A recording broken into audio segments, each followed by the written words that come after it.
Vice President Harris, Speaker Pelosi, Leader Schumer, Leader McConnell, Vice President Pence, and my distinguished guests, my fellow Americans. This is America's day. This is democracy's day, a day of history and hope, of renewal and resolve. Through a crucible for the ages, America has been tested anew, and America has risen to the challenge. Today, we celebrate the triumph not of a candidate, but of a cause, the cause of democracy. The people, the will of the people has been heard, and the will of the people has been heeded. We've learned again that democracy is precious, democracy is fragile, and at this hour, my friends, democracy has prevailed. So now, on this hallowed ground where just a few days ago, violence sought to shake the Capitol's very foundation, we come together as one nation, under God, indivisible, to carry out the peaceful transfer of power as we have for more than 2 centuries. As we look ahead in our uniquely American way, restless, bold, optimistic, and set our sights on the nation we know we can be and we must be. I thank my predecessors of both parties for their presence here today. I thank them from the bottom of my heart. And I know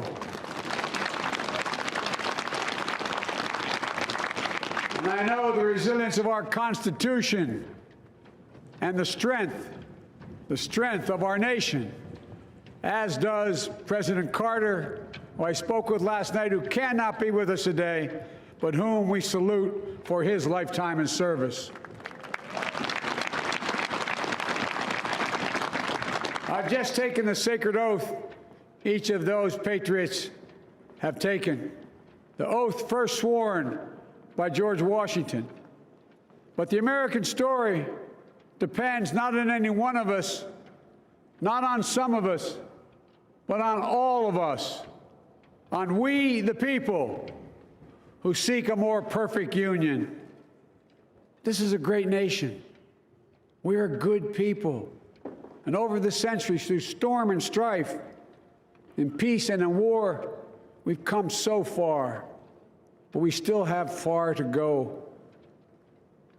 We'll press forward with speed and urgency, for we have much to do in this winter of peril and significant possibilities. Much to repair, much to restore, much to heal, much to build, and much to gain. Few people in our nation's history have been more challenged or found a time more challenging or difficult than the time we're in now. Once-in-a-century virus that silently stalks the country. It's taken as many lives in 1 year as America lost in all of World War II. Millions of jobs have been lost. Hundreds of thousands of businesses closed. A cry for racial justice, some 400 years in the making, moves us. The dream of justice for all will be deferred no longer.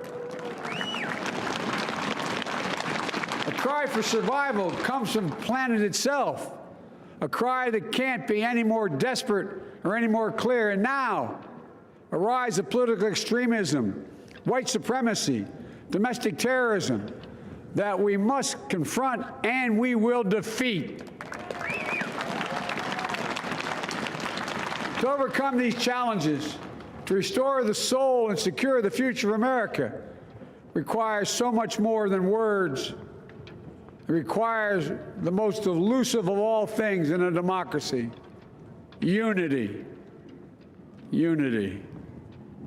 In another January, on New Year's Day in 1863, Abraham Lincoln signed the Emancipation Proclamation.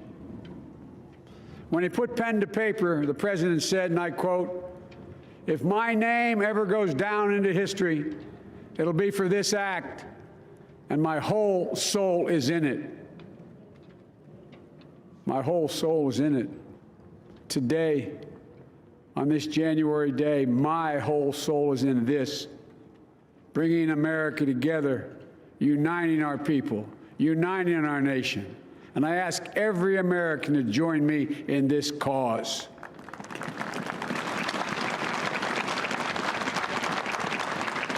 Uniting to fight the foes we face: anger, resentment and hatred, extremism, lawlessness, violence, disease, joblessness, and hopelessness. With unity, we can do great things, important things. We can right wrongs. We can put people to work in good jobs. We can teach our children in safe schools. We can overcome the deadly virus.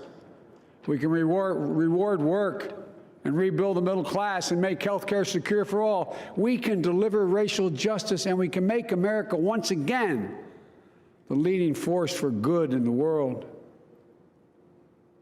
I know speaking of unity can sound to some like a foolish fantasy these days. I know the forces that divide us are deep and they are real. But I also know they are not new. Our history has been a constant struggle between the American ideal that we're all are created equal and the harsh, ugly reality that racism, nativism, fear, demonization have long torn us apart. The battle is perennial, and victory is never assured. Through Civil War, the Great Depression, World War, 9/11, through struggle, sacrifice, and setbacks, our better angels have always prevailed. In each of these moments, enough of us have come together to carry all of us forward. And we can do that now. History, faith, and reason show the way of unity. We can see each other not as adversaries, but as neighbors. We can treat each other with dignity and respect. We can join forces, stop the shouting, and lower the temperature. For without unity, there is no peace, only bitterness and fury. No progress, only exhausting outrage. No nation, only a state of chaos. This is our historic moment of crisis and challenge, and unity is the path forward. And we must meet this moment as the United States of America. If we do that, I guarantee you we will not fail. We have never, ever, ever, ever failed in America when we've acted together.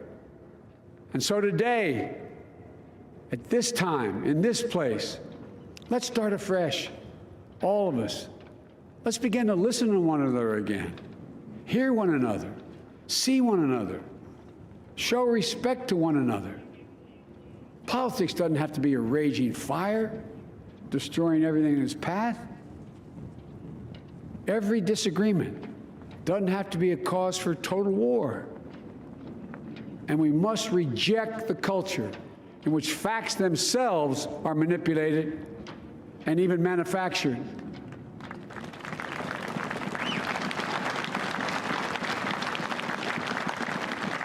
My fellow Americans, we have to be different than this. America has to be better than this. And I believe America is so much better than this. Just look around. Here we stand in the shadow of the Capitol Dome, as was mentioned earlier, completed amid the Civil War, when the Union itself was literally hanging in the balance. Yet we endured. We prevailed. Here we stand, looking out on the great mall where Dr. King spoke of his dream. Here we stand where 108 years ago, at another inaugural, thousands of protesters tried to block brave women marching for the right to vote. And today, we mark the swearing in of the first woman in American history elected to national office, Vice President Kamala Harris. Don't tell me things can't change.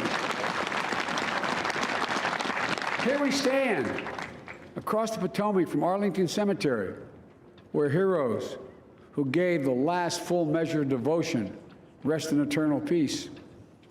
And here we stand, just days after a riotous mob thought they could use violence to silence the will of the people, to stop the work of our democracy, to drive us from this sacred ground. It did not happen. It will never happen. Not today, not tomorrow, not ever. Not ever.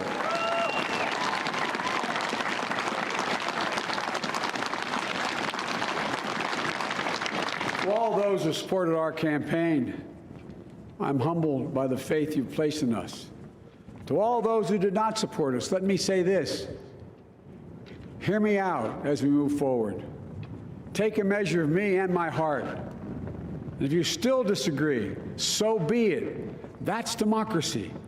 That's America. The right to dissent peaceably within the guardrails of our republic is perhaps this nation's greatest strength. Yet hear me clearly. Disagreement must not lead to disunion.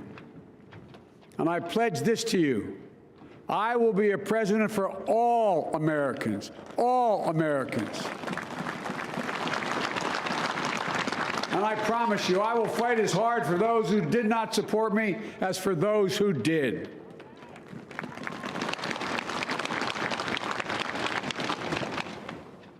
Many centuries ago, St. Augustine, a saint of my church, wrote that a people was a multitude defined by the common objects of their love. Defined by the common objects of their love. What are the common objects we as Americans love that define us as Americans? I think we know. Opportunity, security, liberty, dignity, respect, honor, and yes, the truth. Recent weeks and months have taught us a painful lesson. There is truth and there are lies. Lies told for power and for profit. And each of us has a duty and a responsibility as citizens, as Americans, and especially as leaders. Leaders who have pledged to honor our Constitution and protect our nation, to defend the truth and defeat the lies. Look, I understand that many of my fellow Americans view the future with fear and trepidation. I understand they worry about their jobs. I understand, like my dad, they lay in bed at night, staring at the ceiling, wondering, can I keep my health care? Can I pay my mortgage? Thinking about their families, about what comes next. I promise you, I get it. But the answer is not to turn inward, to retreat into competing factions, distrusting those who don't look like you, or worship the way you do, or don't get their news from the same sources you do. We must end this uncivil war that pits red against blue, rural versus urban, conservative versus liberal. We can do this if we open our souls instead of hardening our hearts, if we show a little tolerance and humility, and if we're willing to stand in the other person's shoes, as my mom would say, just for a moment, stand in their shoes. Because here's the thing about life. There's no accounting for what fate will deal you. Some days, when you need a hand. There are other days when we're called to lend a hand. That's how it has to be. That's what we do for one another. And if we are this way, our country will be stronger, more prosperous, more ready for the future. And we can still disagree. My fellow Americans, in the work ahead of us, we're going to need each other. We need all our strength to persevere through this dark winter. We're entering what may be the toughest and deadliest period of the virus. We must set aside politics and finally face this pandemic as one nation. One nation. And I promise you this, as the Bible says, weeping may endure for a night, but joy cometh in the morning. We will get through this together. Together. Look, folks, all my colleagues I serve with in the House and the Senate up here, we all understand the world is watching all of us today. So here's my message to those beyond our borders. America has been tested, and we've come out stronger for it. We will repair our alliances and engage with the world once again, not to meet yesterday's challenges, but today's and tomorrow's challenges. And we'll lead not merely by the example of our power, but by the power of our example.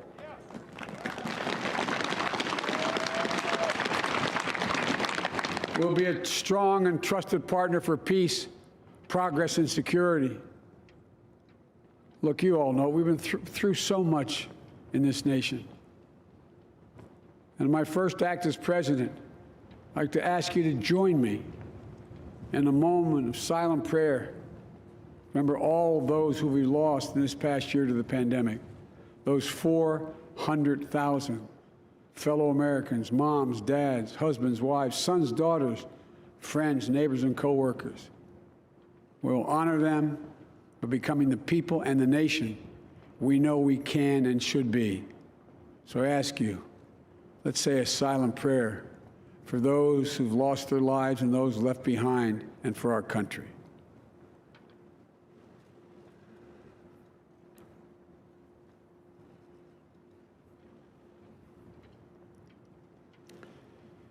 Amen. Folks, this is a time of testing. We face an attack on our democracy and on truth, a raging virus, growing inequity, the sting of systemic racism, a climate in crisis, America's role in the world. Any one of these would be enough to challenge us in profound ways. But the fact is, we face them all at once, presenting this nation with one of the gravest responsibilities we've had. Now we're going to be tested. Are we going to step up, all of us? It's time for boldness, for there's so much to do. And this is certain. I promise you, we will be judged, you and I, by how we resolve these cascading crises of our era. We will rise to the occasion is the question. Will we master this rare and difficult hour? Will we meet our obligations and pass along a new and better world to our children? I believe we must. I'm sure you do as well. I believe we will. And when we do, we'll write the next great chapter in the history of the United States of America, the American story. A story that might sound something like a song that means a lot to me. It's called American Anthem. There's one verse that stands out, at least for me, and it goes like this. The work and prayers of century have brought us to this day. What shall be our legacy? What will our children say? Let me know in my heart when my days are through, America, America, I gave my best to you. Let's us add our own work and prayers to the unfolding story of our great nation. If we do this, then when our days are through, our children and our children's children will say of us, they gave their best, they did their duty, they healed a broken land. My fellow Americans, I close the day where I began, with the sacred oath. Before God and all of you, I give you my word. I will always level with you. I will defend the Constitution. I'll defend our democracy. I'll defend America. And I'll give all of you, keep everything I do in your service, thinking not of power, but of possibilities, not of personal interest, but the public good. And together we shall write an American story of hope, not fear, of unity, not division, of light, not darkness, a story of decency and dignity, love and healing, greatness and goodness. May this be the story that guides us, the story that inspires us, and the story that tells ages yet to come that we answered the call of history. We met the moment. Democracy and hope, truth and justice did not die on our watch but thrived. That America secured liberty at home and stood once again as a beacon to the world. That is what we owe our forebears, one another, and generation to follow. So, with purpose and resolve, we turn to those tasks of our time, sustained by faith, driven by conviction, and devoted to one another and the country we love with all our hearts. May God bless America, and may God protect our troops. Thank you, America.